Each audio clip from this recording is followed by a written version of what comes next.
귀한 교회에 하나님께서 불러주셔서 감사드리고, 또 이렇게 목사님 불러주시고 특별히 우리 청년들과 함께 하나님의 말씀을 나누게 이렇게 기회를 주신 하나님께 감사를 드립니다. 우리 말씀을 전하기 전에, 듣기 전에 우리 기도하고 하나님의 말씀을 듣도록 하겠습니다. 기도하시겠습니다. 하나님 아버지, 이 시간 생명 되신 하나님 말씀 앞에 우리의 마음의 무릎을 꿇습니다. 주님, 말씀하여 주시옵소서. 오늘 이 말씀의 세계로 내 마음의 세계가 변화되게 하여 주옵소서. 내 마음의 세계가 변화됨으로 인하여서 내가 살아가는 삶의 현장들이 변화되는 그 은혜가 우리 가운데 있게 하여 주옵소서. 특별히 우리 청년들 가운데 살아계신 하나님의 음성을 들려주시고 그 음성에 반응하는 모든 청년들 되게 하여 주옵소서. 감사하며 우리 주 예수 그리스도 이름 받들어 기도드리옵나이다. 아멘. 지금부터 한 25년 전의 일인 것 같습니다. 제가 연극을 전공하러 영국에 간 적이 있습니다.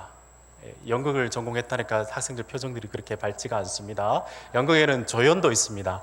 그래서 공부를 하러 영국에 갔던 적이 있습니다. 그곳에서 많은 사람들을 만난 적이 있습니다.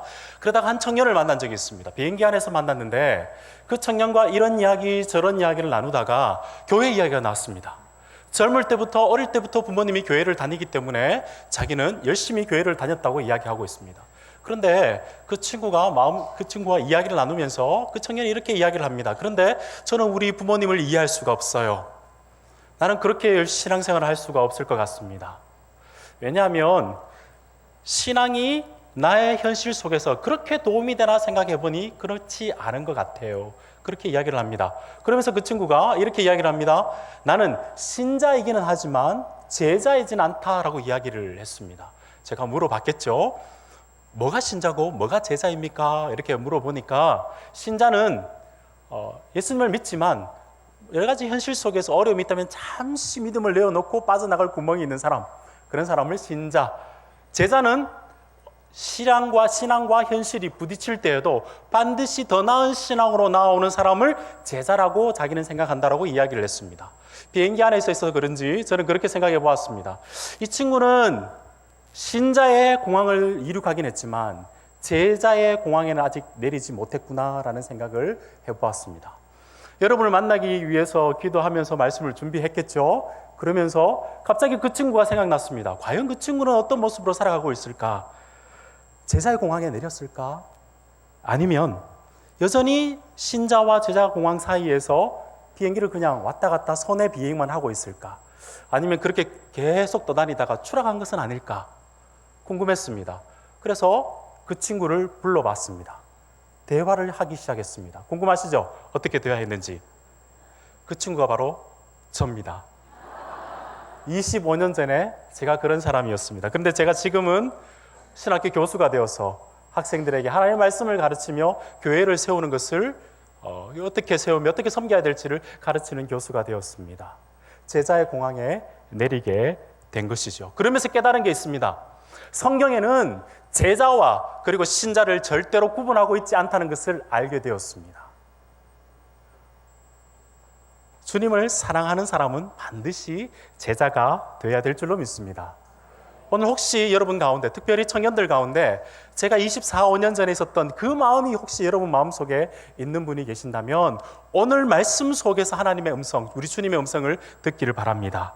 혹시 마음속에 나는 신자이지 제자는 아니다, 혹시 그런 마음이 있다면 오늘 제자로 다시 한번 거듭나는 여러분 되시길 바랍니다. 추락하지 마시기 바랍니다. 선의 비행만 하지 마시고 참다운 제자의 삶으로 능력 있는 제자, 청년 제자의 삶을 회복하시는 여러분 되시기를 바랍니다. 여러분, 사실 여기 우리 신앙의 연조가 많으신 우리 신앙의 선배님들, 장로님들, 목사님들 계시지만 신앙생활 하다 보면 오르막만 있는 것이 아니에요. 내리막도 있습니다. 여러분, 어떨 때 마음속에 이런 내리막을 내려간다라고 느낄 때가 있습니까? 말은 그렇게 하지 않지만 거의 100%가 뭐냐면 마음속에 낙심, 낙담이 있을 때 그렇습니다. 내가 열심히 주님을 위해서 섬겼습니다. 그런데 손에 쥐어지는 성취물, 성과물, 성공이 별로 없을 때 마음속에 낙심이 생겨나기 시작합니다. 그러면서 마음속에 어중간한 자세를 가지게 됩니다. 신앙을 버릴 수는 없어요. 왜냐하면 주님을 알기 때문에, 주님을 만나서 주님의 능력이 무엇인지를 우리가 알기 때문에 신앙을 버릴 수는 없습니다. 그런데 점차 현실의 문제가 더 크게 다가올 때 마음속에 어중간한 양다리를 무기력한 신앙생활을 하게 된다는 것이죠. 어쩌면 오늘날 우리 조국교회에 있는 청년들이 그런 것 같아요. 신앙생활 하면서 앞에 있는 현실을 보니까 너무 큰 장벽들이 너무나 많습니다. 그럴 때 잠시 믿음을 제껴놓을까? 아니면 다시 한번 믿음을 회복해서 어떻게 신앙의 건강한 그리고 성숙한 신앙으로 나올 수는 없을까? 아마 여러분들 그런 고민들을 많이 하고 있을 것 같습니다. 오늘 읽어본 본문 말씀 보시면 조금 길었죠? 예. 앞에 1절에서부터 말씀을 쭉 보시면 오늘 7명의 예수님의 제자들이 등장합니다. 그 제자들은 사실은 엄청난 신앙의 경험을 했던 제자들입니다. 그 중에 베드로도 있고 도마도 있습니다. 그들은 부활을 경험한 자들이었습니다. 오늘 본문 1절 말씀을 보시면 그 후에라고 되어 있죠. 그 후가 언제냐면 예수님 부활하고 난 다음입니다. 특별히 베드로도 그렇고 도마도 그렇고, 도마는 바로 앞장 20장에 보시면 예수님을 만나서 손가락으로 예수님의 못자국을 만져봤던 신앙의 경험이 있는 사람이었습니다. 이만한 확실한 경험이 있는 제자들이었습니다. 그런가 하면 이 7명의 제자들이 왜 여기 갈릴리 호수로 모여 있을까요?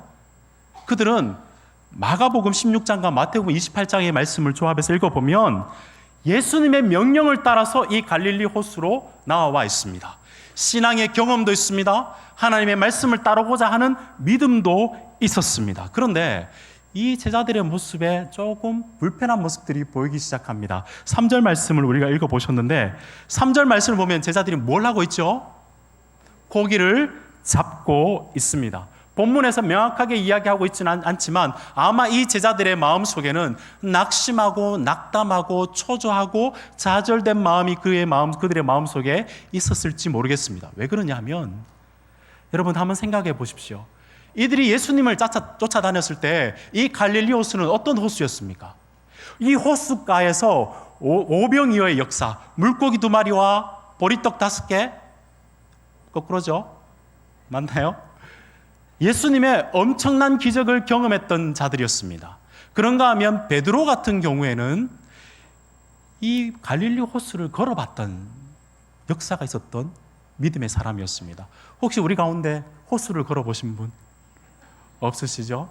여러분, 확실한 믿음의 경험이 있었던 이 제자들이었습니다. 예수님을 쫓아다닐 때는 이 갈릴리 호수가 기적의 장소였고 내 삶 전체를 걸어서 모든 것을 변화시킬 만한 장소였습니다. 그런데 주님 부활하시고 예수님을 기다리고 있는 이때 그들의 갈릴리 호수는 그냥 일상적인 삶의 현장 속의 바다일 뿐이었습니다. 예수님이 부활하시고 천상의 하나님 보좌 우편에 가버리시면 나는 이 땅에서 무엇을 해야 될까? 내 삶 속에서 어떤 기적들이 일어나게 될까? 그저 주님을 열심히 쫓았는데 마음속에 믿음은 있지만 손에 쥐어지는 성공과 성취물, 결과물들을 가질 수가 없는 그런 마음들이 그들의 제자들 마음속에 생겨나게 되었습니다. 현실의 벽이 너무 크게 느껴지기 시작했습니다. 그래서 그들은 고기를 잡으러 갔습니다. 그러나 여러분 4절 말씀을 보셨다시피 고기를 잡을 수 있었습니까? 하나도 못 잡았습니다. 그들이 실력이 떨어져서 그랬을까요? 그렇지 않습니다. 성경 기자는 그들의 삶의 모습들을, 그들의 단면을 보여주고 있는 것이죠. 신앙에서 어중간한 신앙 가운데 있지만 현실 가운데서도 모든 것을 자기가 원하는 대로 얻지 못하는 그런 모습들을 우리에게 보여주고 있는 것입니다. 사랑하는 우리 청년 여러분, 저나 여러분이 우리 신앙생활 할 때 혹시 이런 제자들의 마음들을 느낄 때가 없지 않습니까? 있죠? 여러 가지 주님을 열심히 쫓았지만 딱 현실의 문제를 바라봤을 때 정말 내 손에 주어지는 결과물, 성취물이 뭘까? 정말 이 믿음으로 내 삶을 돌파할 수 있을까? 그렇게 걱정이 되기 시작할 때 마음속에는 낙심이 쫓아 들어오게 된다는 것입니다. 자꾸 주위에서 힘들게 합니다. 어렵지, 힘들지, 알아요. 예수님 얻어서 믿어서 내가 얻는 게 무엇인가 라고 물어보는 사람들도 있습니다. 특별히 어려운 부분이 뭐냐 하면 교회에 와서 믿음으로 신앙을 돌파하라고 그러는데 가끔 그게 우리에게 희망 고문이 될 때도 있습니다. 그렇죠? 그럴 때 마음속에 참 어려움들이 있습니다. 이럴 때 여러분들 어떻게 하십니까?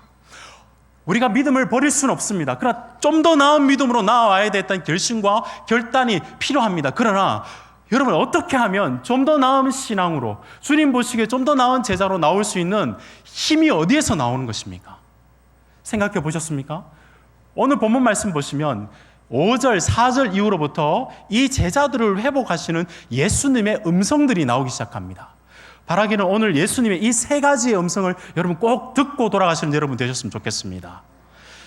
4절과 5절 이하의 말씀을 보시면 예수님께서 이들이 현실 가운데서 고기를 잡지 못했을 때 그때 예수님은 이미 현실 가운데 그들을 보고 계셨습니다. 4절 말씀을 제가 읽어보겠습니다. 날이 새어갈 때에 예수께서 바닷가에 서셨으나 제자들이 예수이신 줄 알지 못하는지라. 여러분, 예수님은 이미 그들의 삶의 현장 속에 와 계셨습니다. 현실 세계를 전혀 모르시는 분이 아니라 여러분들의 마음속에, 여러분의 현실 속에서 고민하고 절망하고 좌절하며 특별히 성취 성과물이 없어서 마음속에 낙심이 있는 그 모습들을 우리 주님은 이미 알고 계시고 그 곁에 여러분과 함께 있다는 것입니다. 그곳에서 우리 주님께서 제자들을 다시 부르십니다. 얘들아, 물고기가 있느냐? 여기서 얘들아라는 단어는 자녀를 부르듯이 친근하게 부르는 것입니다. 화를 내신 게 아니에요. 얘들아, 물고기가 있느냐 부르셨습니다. 그때 제자들은 아무것도 잡지 못했다라고 이야기를 하니까 주님께서 오른편에 그물을 내리라라고 말씀했습니다. 여러분, 이 사건을 경험했던 제자들 중에 가장 이 사건이 새로운 현실로 다가왔던, 마음에 큰 충격으로 다녀왔던 한 제자가 있었을 겁니다. 그 제자가 누굴까요? 7명 중에 한 명입니다. 베드로였습니다. 왜냐하면 베드로가 처음 우리 주님을 만났을 때 동일한 사건들이 있었습니다. 그가 배를 타고 고기를 잡으러 갔을 때 밤이 맞도록 아무것도 잡지 못했을 때 주님께서 찾아오셨습니다. 오른편에 그물을 내리라 그랬을 때 풍성한 고기를 잡게 되었습니다. 그때 베드로는 고백했습니다. 주님이 참 주님이십니다. 저는 죄인입니다. 죄가 많아서 죄인이 아니라 천지의 주인 되신 주님 앞에서 저는 한계를 지니고 부족한 자입니다라고 고백을 했습니다. 그때 주님께서 처음으로 베드로를 제자로 부르시면서 내가 너를 사람 낚는 업으로 만들어주겠다. 너는 나를 따르라. 처음 불러주셨습니다. 처음 자기의 실패의 장소에서 불러주셨던 주님께서 다시 한번 믿음은 있지만 현실 속에서 갈등하며 좌절하는 그 삶 속에 다시 오셔서 동일한 일을 베드로에게 베풀어 주셨습니다. 주님인 줄 알았습니다. 그래서 베드로는 옷을 입고 주님 앞으로 나아갑니다. 그런데 주님 앞에 나아갔는데 베드로는 그 주님을 와락 안을 수도 없었습니다. 왜냐하면 거기에서 주님께서 숯불을 피워가지고 고기를 구우시려고 하고 계셨습니다. 이때 베드로의 마음은 무너졌습니다. 왜냐하면 베드로가 또 생각나는 게 있었거든요. 예수님께서 십자가에 달리시기 전에 대제사장의 뜰에서 신문을 받으실 때 바로 이 숯불 앞에서 우리 주님을 3번 부인한 사람이 베드로였습니다. 베드로에게 계집종이 너가 예수 그리스도를 쫓아다니는 제자가 아니냐 했을 때 저주하면서 주님을 부인했던 사람이 베드로였습니다. 그래서 그는 결정적인 실수를 가지고 있었기 때문에 주님 앞에 나아갈 수가 없었습니다. 마음이 참 힘들었을 겁니다. 그런데 주님께서 숯불을 피워주시고 그 다음에 하신 장면이 뭐냐 하면 또 떡을 구워주셨습니다.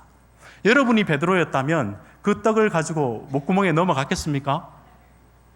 사실 이 사건도 베드로에게 생각나게 하는 부분들이 있었습니다. 주님이 잡히시기 전날 최후의 만찬을 할 때 주님께서 떡을 주시면서 너희를 위한 나의 몸이다 말씀하시고 베드로에게 너는 나를 거절할 거다, 너를 부인할 거다 주님께서 말씀하셨을 때 베드로가 뭐라고 이야기했는 줄 아십니까? 모든 사람은 다른 제자들 다 버릴지라도 나는 끝까지 주님을 따르겠습니다라고 고백한 사람이 바로 베드로였습니다. 그런데 그곳에서 자기를 부인했던 베드로에게 우리 주님께서 떡을 다시 한번 주시면서 그를 먹이시고 계시는 겁니다. 그리고 난 다음에 드디어 우리 예수님과 베드로가 1대1로 만납니다. 그때 우리 주님께서 베드로에게 물어보신 말씀이 잘 들어보십시오. 베드로야, 내가 나를 사랑하느냐? 베드로야, 내가 나를 사랑하느냐? 베드로야, 내가 나를 사랑하느냐? 3번 물으셨습니다. 우리 주님 왜 3번 물으셨을까요? 베드로가 3번 부인해서 너도 맛 좀 봐라 이렇게 해서 3번 물으셨을까요? 아니에요. 예수님은 이미 십자가에서 베드로의 모든 죄를 다 사해 주셨습니다. 그런데 우리 주님께서 왜 찾아오셔서 베드로야 네가 나를 사랑하느냐 왜 물으실까요? 사랑이 담긴 질문이었습니다. 사랑으로 다시 회복시키고 싶어서 우리 주님께서 베드로에게 내가 나를 사랑하느냐 물으신 것입니다. 베드로야 네가 나를 사랑하느냐? 내가 처음 너를 불렀을 때 너의 실패의 자리에서 내가 너를 처음 불렀을 때 그 사랑과 지금의 사랑이 변치 않는단다. 베드로야 네가 나를 사랑하느냐 물으셨습니다. 베드로가 결정적인 실수를 했었을 때 그때에도 베드로가 예수를 버렸을 때에도 주님께서 다시 찾아오셔서 베드로야 네가 나를 사랑하느냐? 너는 나를 버렸지만 나는 너를 버리지 않는다. 주님의 그 마음을 가지시고 베드로에게 내가 나를 사랑하느냐 물으셨습니다. 베드로에게 내가 나를 사랑하느냐 물으셨습니다. 너는 그렇게 자신 있게끔 내가 주를 끝까지 따르겠습니다 그렇게 고백했지만 너의 사랑은, 나를 향한 나의 사랑은 작지만 너를 향한 나의 사랑은 강하단다. 베드로야 내가 나를 사랑하느냐? 내 마음은, 너를 향한 내 마음은 사랑밖에 없다 라고 주님께서 물으시며 이 질문을 하신 것입니다. 사랑하는 청년 여러분, 이 시간 우리 이 주님의 질문 앞에 한번 서봤으면 좋겠습니다. 여러분, 복음이 뭐냐 하면 주님께서 이 사랑의 음성으로 여러분을 찾아오신 게 복음입니다. 믿으십니까? 여러분, 기독교는 구도의 종교가 아니에요. 도를 찾아가는 종교가 아니라 하늘 보좌를 버리신 우리 주님께서 찾아오셔서 우리의 실패의 삶 가운데서 우리의 이름을 부르시고 여러분을 부르셔서 손바닥에 새기신 여러분의 이름을 지금 부르셔서 사랑으로 부르신 것이 여러분의 우리가 믿는 복음인 줄로 믿습니다. 단회적으로 부르신 것이 아니라 계속해서 결정적인 실수 가운데 있는 우리들에게도 다시 찾아오셔서 여러분을 회복시키시는 사랑의 부름이 있는 것, 그것이 복음인 줄로 믿습니다. 성경의 인물들을 보십시오. 아브라함, 하나님께서 먼저 부르셔서 그의 삶 속에 여러 가지 어려움과 난관들이 있고 실수들이 있었지만 반드시 믿음의 조상으로 세워준 사람이 하나님이십니다. 모세를 생각해 보십시오. 지금으로 따지면 국제 입양아입니다. 그러나 주님께서 먼저 그를 불러주시고 살인자인 그를 그때 당시에 제국의 애굽에서 이스라엘 백성들을 구해내는 하나님 나라의 지도자로 주님께서 세워주신 것입니다. 바울은 어떻습니까? 동일합니다. 주님을 핍박했던 그를, 살인자인 그를 하나님의 복음을 전하는 자로 바꾸어 주셔서 주님께서 먼저 불러주셔서 그를 믿음의 사람으로 만들어주신 그 사랑의 음성에 반응하도록 주님께서 끊임없이 찾아오셔서 그를 세우시는 것이 바로 복음인 줄로 믿습니다. 여러분, 제가 여러분에게 한번 그런 말씀을 드리고 싶습니다. 혹시 우리 가운데 신앙과 현실 가운데서 어중간하게 있다라고 생각되는 분들이 있다면 오늘 이 음성을 다시 한번 들어보십시오. 여러분, 주님은 여러분을 사랑하십니다. 여러분, 혹시 특히 청년들과 우리 성도님들 가운데 내가 결정적인 실수 때문에 내 주님을 제대로 섬기는 제자가 될 수 있을까, 그런 마음이 있는 분이 계신다면 오늘 이 음성을 들으시기 바랍니다. 내가 너를 사랑한다. 너도 나를 사랑하느냐? 주님께서 물어보십니다. 그런가 하면 여러분, 나는 계속해서 쓰러져서 내 사랑은 약합니다. 그래서 실패하고 자꾸 현실에서 쓰러집니다. 그런 마음이 있다면 주님의 이 음성을 들으십시오. 너 사랑은 약하지만 너를 향한 내 사랑은 강하단다. 이 음성을 들으시고 주님의 사랑에 반응해서 다시 한번 믿음의 사람으로 참 제자의 길을 걸어가시는 여러분 되시기를 주님의 이름으로 축원드립니다. 우리가 준비가 되면 주님을 따르겠습니까? 우리의 사랑이 얼마나 강하면 주님을 따르겠습니까? 거기가 우리의 삶이 믿음의 삶으로 더 나은 믿음으로 나아오는 것이 아니라 우리가 더 나은 믿음으로 나올 수 있는 힘은 주님의 변함없으시고 결정적인 우리의 죄를 덮으시는 더 큰 주님의 사랑이시며 변치 않는 주님의 사랑인 줄로 믿습니다. 그 사랑 붙들고 다시 한번 일어나시는 청년들 되시기를 주님의 이름으로 축원드립니다. 그런가 하면 우리의 신앙이 갈등 가운데 더 나은 신앙으로 나오기 위해서는 단순히 사랑의 회복 가지고는 되지 않습니다. 주님께서 베드로에게 내가 나를 사랑하느냐 3번 물으시고 난 다음에 주님께서 베드로에게 하신 3개의 부탁이 있습니다. 잘 한번 보실까요? 15절에서부터 17절까지 말씀 제일 뒷부분에 주님께서 사랑하느냐 물으시고 난 다음에 세 번 무슨 말씀을 하셨죠? 내 어린 양을 먹이라 하시고, 15절 말씀, 16절 말씀, 내 양을 치라 하시고, 마지막 17절 말씀, 내 양을 먹이라 하셨습니다. 세 번 부탁을 하셨습니다. 내 어린 양을 먹이고, 내 양을 치고, 내 양을 먹이라 주님께서 사명을 주셨습니다. 우리가 더 나은 신앙으로 나아가기 위해서는 단순히 사랑의 회복뿐만 아니라 힘뿐만 아니라 정확하게 우리가 어떻게 살아야 할 것인지에 대해서 방향을 정확하게 알아야 됩니다. 여러분, 사랑하면 일하게 되어 있습니다. 제가 대학 다닐 때 친구 중에 굉장히 잘 사는 친구가 되어 있었습니다. 부자인 친구가 있었습니다. 그 친구가 여자친구를 사귀게 되었는데 그 여자친구가 제 친구에게 이런 부탁을 했습니다. 집에서 얻은 돈 말고 네가 땀 흘려서 얻은 돈으로 나에게 선물을 해봐라. 그래서 그 친구가 열심히 아르바이트를 하고 일을 했었어요. 그러다가 밤에는 친구를 바래다주고 그렇게 했었습니다. 근데 하루는 너무 늦게 바래다주다 보니까 집으로 돌아오는데 돈이 없고, 그때 당시만 해도 차가 끊겨서 집으로 돌아왔는데 너무 늦게 돌아왔어요. 집 앞에 앉아 있는데 그날따라 아버님이 일찍 문을 열고 나오시는 거예요. 아버님이 그 아들을 보고 질책하셔도 되는데 그렇게 하지 않으셨던 것 같아요. 아들 벌써 학교 가나? 이렇게 물으셨대요. 그래서 네, 그렇습니다. 그리고 잠도 못 자고 학교를 왔던 친구가 기억납니다. 그런데 그 친구는 그렇게 열심히 일을 해도 피곤하지 않았습니다. 왜 그럴까요? 사랑하는 친구가 있었기 때문입니다. 사랑을 해도 일을 합니다. 그런가 하면 사랑을 받아도 일을 합니다. 저희 집에는 아이가 3명이 있습니다. 학교를 갔다 오면 해야 될 일들이 많아요. 한 8개 정도밖에 없습니다. 책 읽고 공부를 하고 그렇게 하는데, 한 번은 둘째 아이가 너무 힘들다고 울어요. 일을 중단시켰습니다. 그리고 제가 그 친구에게 이런 이야기를 했습니다. 아들, 공부 안 해도 돼. 근데 아빠 너 사랑하는 거 알지? 이게 조작한 건 아닙니다. 진심을 말한 겁니다. 그 아이가 그 다음날 어떻게 변했을까요? 아빠 한번 해볼게요. 사랑을 받으면 일하게 되어 있습니다. 사랑하는 청년 여러분, 아까 고백했듯이 정말 주님께서 여러분을 사랑하신다, 그래서 여러분들이 나도 주님 사랑합니다, 그렇게 마음속에 고백이 있다면 사랑하면 영적으로 고백할 뿐만 아니라 일을 하게 되어 있습니다.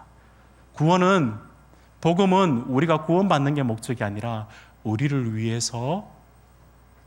구원하신 주님을 위해서 일하는 데까지 나아가야 될 줄로 믿습니다. 여러분, 사실 베드로가 이 예수님의 내 양을 먹이라 라는 그 내 양이 자기 양이지 않지 않습니까? 주님의 양이지요. 주님의 사람들이죠. 주님의 영혼들이죠. 그 주님을 섬기는 삶을 살아야 된다는 이야기를 사실은 베드로가 그 이전에 옛날에 들었던 적이 있습니다. 마태복음 16장을 보시면 베드로가 아주 멋진 고백을 했습니다. 우리 주님께 주는 그리스도시요 살아계신 하나님의 아들이십니다라고 고백을 했습니다. 그 고백 다음에 베드로는 그 고백 다음에 주님께서 칭찬을 들었어요. 그리고 난 다음에 베드로가 이런 이야기를 합니다. 주님께서 이제 주님의 마지막 사명이 뭐냐면 예루살렘에 가서 십자가를 지는 것이 주님의 사명이라고 베드로에게 이야기를 했을 때, 성경 말씀을 보시면 베드로는 예수님을 따로 부르는 것 같아요. 예수님을 질책을 합니다. 주님, 아직 나이가 어리셔서 잘 모르시는 것 같은데 이제 우리 청년들이 좀 모이기 시작했고 이제 으쌰으쌰해서 일을 좀 하려고 하는데 그렇게 이야기하시면 안 됩니다 라고 이야기했던 것 같아요. 그때 우리 주님께서 어떻게 답했습니까? 그래, 내가 잘못했다, 그렇게 이야기하셨나요? 아니에요. 네가 하나님의 일을 생각지 아니하고 사람의 일을 생각하는구나 말씀하시고, 여러분 잘 아는 말씀을 주셨습니다. 내가 정말 제자가 되려거든 자기 자신을 부인하고 뭐라고요? 자기 십자가를 지고 나를 쫓을지니라 따를지니라 라고 주님께서 말씀해 주셨습니다. 그 자기 십자가가 무엇일까요? 내 양, 주님의 사람을 섬기며 사명으로 그 영혼들을 돌보는 것, 나를 위해 살아가는 것이 아니라 주님의 사람들을 위해서 섬기며 자기 십자가를 짊어지는 사명의 삶을 살아가라고 주님께서 다시 한번 부탁하시는 모습이라는 것이지요. 사랑하는 청년 여러분, 단도직입적으로 물어보겠습니다. 여러분은 십자가를 지는 삶을 살아가십니까? 아니면 십자가를 회피하는 삶을 살아가십니까? 기도의 제목들을 한번 내어 보십시오. 그 기도의 제목이 결국은 자기 자신이 썸바디가 되는, 예수 믿어서 썸바디가 되는 것이 여러분의 혹시 기도의 제목이진 않습니까? 성경은 예수 믿어서 썸바디가 되는 것, 유명한 사람이 되는 것을 성경은 이야기하지 않습니다. 성경은 내가 낮아져서 예수 그리스도의 이름과 하나님의 영광을 위해 살아가는 것이 처음부터 우리 주님께서 우리를 부르신 목적이라는 것 여러분 꼭 기억하시기를 바랍니다. 생각해 보십시오. 우리 주님께서 이 땅에 오실 이유가 없으셨어요. 하늘 보좌를 버리시고 이 땅 가운데 오셔서 십자가에 묶이신 이유는 저와 여러분을 위해서였습니다. 우리가 예수님의 제자라면 정말 우리의 삶 가운데서 이 계산교회와 여러분의 가정과 여러분 주위에 있는 형제 자매들 그리고 좀 더 폭을 높여서 여러분 지금 선교지로 나아가시는 그곳 가운데 하나님의 영혼 주님의 양을 위해서 섬기는 것, 섬김의 삶을 살아가는 것이 처음 제자를 부를 때 예수님께서 내가 너를 사람 낚는 업으로 만들어 주려는 그 주님의 부르심에 합당한 줄로 믿습니다. 사랑하는 청년 여러분, 에밀리 디킨스라는 시인이 있어요. 그 시인이 이런 시를 지었습니다. I am nobody, who are you? 나는 무명한 사람입니다. 당신은 누구입니까? 그런 시 중에 이런 내용들이 있습니다. 나는 nobody인데 당신도 nobody입니까? 그렇다면 다른 사람에게 nobody라고 이야기하지 마십시오. 그러면 다른 사람이 여러분 무시할 겁니다. 세상에는 수많은 somebody들이 있습니다. 그들은 어떤 사람인 줄 아십니까? 한여름의 개구리와 같은 사람들입니다. 개굴 자기의 이름을 매번 높여 부르짖는 썸바리와 같은 사람, 그런 사람들은 그리스도인이 아닙니다.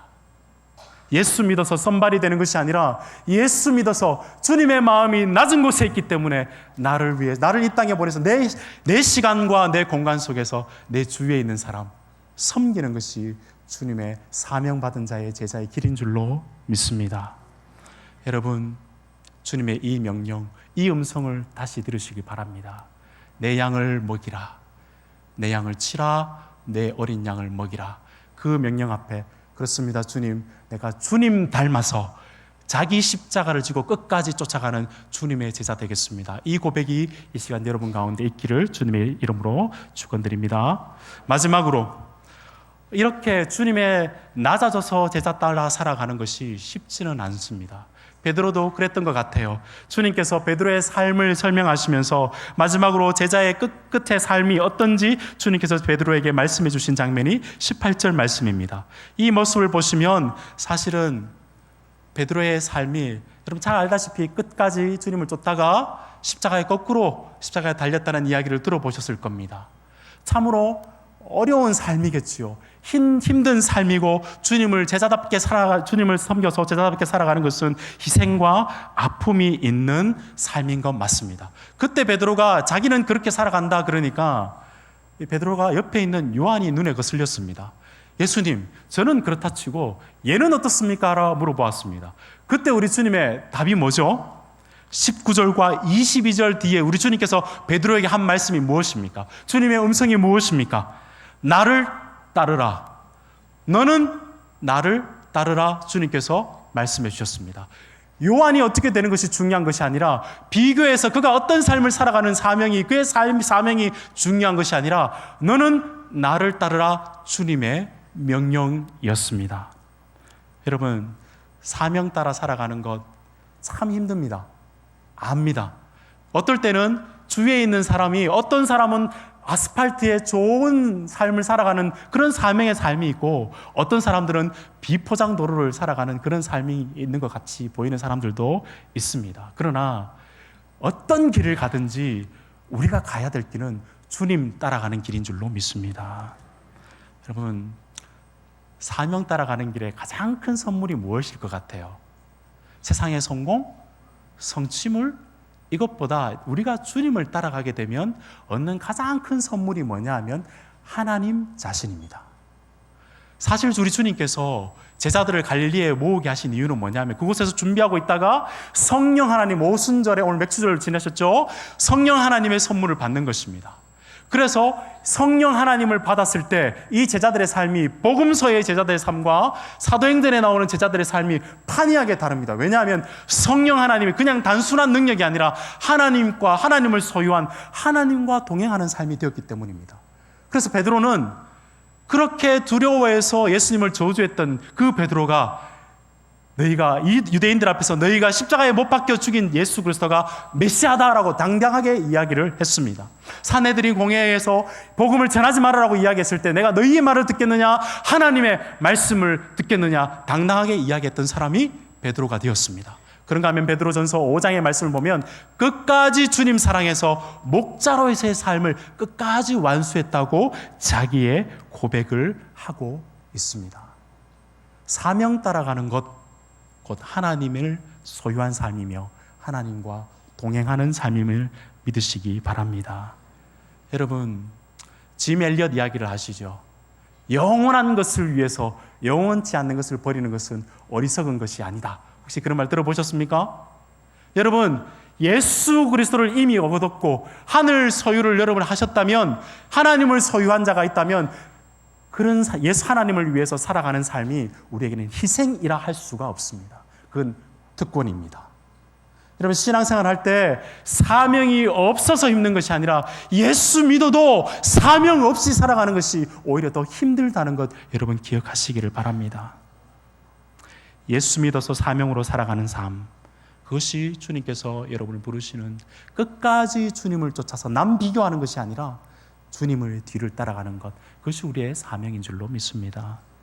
여러분, 지금까지 사명으로 살아오셨죠? 앞으로도 주님 끝까지 따라가시기를 소원하십니까? 제 이야기를 잠시 하고 말씀을 정리하려고 합니다. 저는 하나님의 부르심을 받고 신학교로 진학을 했습니다. 사실은 그 전에 영화를 공부했다고 했죠. 그러다가 CJ 엔터테인먼트, 영화를 팔던 사람으로 변했더랬습니다. 그러다가 모든 것을 버려두고 신학교로 가게 되었습니다. 주님의 사랑의 부르심이 있었습니다. 그렇게 신학교를 가고 나면 잘 돼야 될 것 같지 않습니까? 근데 잘 되지 않았습니다. 그때부터 몸이 아프기 시작했는데 제가 7년 동안 투석을 했습니다. 이틀에 한 번씩 피를 걸렀습니다. 신학생활 하면서 많이 울었습니다. 어떻게 하면 주님 이 어려움을, 현실을, 난관을 벗어날 수 있을까요? 주님께서 부르셨으면 좋은 일 주셔야 될 것 아닙니까? 그런데 왜 이런 나에게 어려움을 주십니까? 그래서 열심히 사역돼 봤습니다. 사역할 때 개척교회에 가서 열심히 하면 주님께서 이쁘게 봐주셔서 고쳐주실 줄 알았어요. 그렇게 하지 않으시더라고요. 주님의 방법은 달랐습니다. 주님은 저에게 신장 이식을 시켜주셨고 다른 방식으로 계속해서 주님의 사역을 감당하는 사역자로 불러주셨습니다. 지금도 여러분 멀쩡해 보이죠? 사역을 감당하고 있습니다. 내 뜻은 아니지만, 내 바람은 아니지만 주님이 원하시는 그 길에서 사명자로 살아가고 있습니다. 그런가 하면 하나님의 은혜로 유학을 가게 되었습니다. 가서 다시 한번 사명을 깨달은 적이 있습니다. 열심히 공부를 해서 박사학위를 받았습니다. 한 번은 예배를 드리다가 마음속에 큰 충격이 있은 적이 있습니다. 주님께서 저에게 꼭 이렇게 말씀하시는 것 같아요. 너 박사학위 받아서 뭐 할래? 네가 만약에 그것을 너 자신을 위해서 쓴다면 너는 자기 십자가를 지지 않는 십자가를 회피하는 자라라는 마음을 주셨습니다. 주님, 지식은 쌓을 수 있지만 십자가의 도는 섬기며 버리는 것입니다. 남을 위해서 섬기는 것입니다. 그 사명을 저에게 다시 한번 깨닫게 해 주셨습니다. 한국에 와서 사역지를 구하는데 몸이 그러니 잘 구해지지 않습니다. 그러다가 하나님의 은혜로 강사로 나갔다가 지금 이렇게 교수까지 되었습니다. 근데 한 번은 큰 병원에서 진단이 나왔는데 좋지 않은 진단이 나왔어요. 아버님도 많이 좌절하시고 실망하시고 설교하기가 싫어지더라고요. 너무 힘들어서. 그런데 한 번은 병원에서 옆에 방에서 골방에서 기도를 했습니다. 목사에게 할 일은, 사명은, 해야 될 일은, 마땅히 해야 될 일은 설교하는 거지 않겠습니까? 근데 설교에 대한 내용도, 설교할 스케줄이 있었지만 스케줄을 캔슬을 했습니다. 한 번은 아버님이 제 병실에 찾아오셔가지고 나가시면서 김 목사 그러는 거예요. 보통 아버님이 이름을 부르는데 김 목사 부르면 큰일 난 겁니다. 그러시면서 저에게 이렇게 이야기를 하시더라고요. 김 목사, 네가 할 일은 해야지. 네가 할 일은 해야지. 하나님께서 부르신 게 그게 그 길이라면 끝까지 주님 따라야지. 사랑하는 여러분, 그게 우리의 사명 아닐까요? 주님께서 현장에 묶이셔서 여러분을 구원하시고 십자가를 지시고 여러분을 구원하셨고 끝까지 주님의 사명을 감당했다면, 주님을 따르는 여러분이라면 정말 주님 그 사랑의 음성에 반응하셔서 주님, 제가 주님을 사랑합니다. 주님 나에게 주신 이 옆에 있는 영혼들, 나에게 맡기신 영혼들, 우리 교회를 통해서 구원하고자 하는 그 영혼들을 내가 섬기겠습니다. 주님, 그게 그 길이 나에게 주신 주님의 길이라면 짊어지고 가겠습니다. 그것이 우리의 고백이 되어야 되지 않을까요? 주님, 그리고 다른 사람의 사명이 아니라 나에게 맡기신 이 사명을 끝까지 주님 뒤를 따라서 따라가겠습니다. 그 고백이 우리가 해야 될 고백이지 않겠습니까? 바라기는 오늘 이 말씀을 듣고 이 세 가지의 음성을 평생 기억하며 사셨으면 좋겠습니다. 내가 너를 사랑하느냐? 그 주님의 질문 앞에 그렇습니다. 주님, 내가 주님을 사랑합니다. 내 양을 먹이라. 그 질문 앞에 그렇습니다. 주님, 나는 남을 섬기는 자로 낮은 자리에서 주님처럼 섬기는 자로 살겠습니다. 그런 고백이 여러분의 있기를 바랍니다.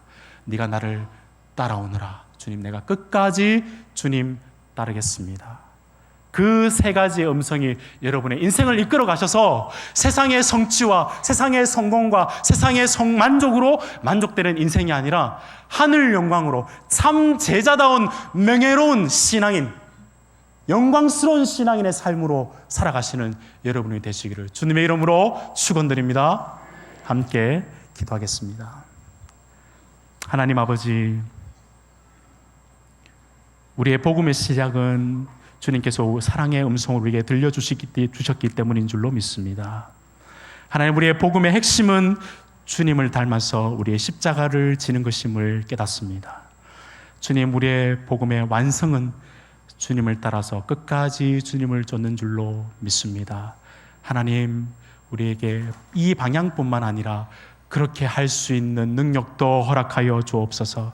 이 주님의 음성 앞에서 사랑으로 반응하며 주님의 십자가를 지고 나에게 맡기신 나의 십자가를 지고 항상 그리고 끝까지 주님을 따라감으로 인해서 예수 그리스도의 제자의 영광스러움과 명예로움을 평생 안고 기쁨으로 신앙생활할 수 있는 우리 모든 청년들과 우리 계산교회 성도님들 다 되게 하여 주옵소서. 그렇게 하실 우리 주님을 찬양하옵고 우리 주 예수 그리스도의 이름 받들어 축복하며 기도드리옵나이다. 아멘.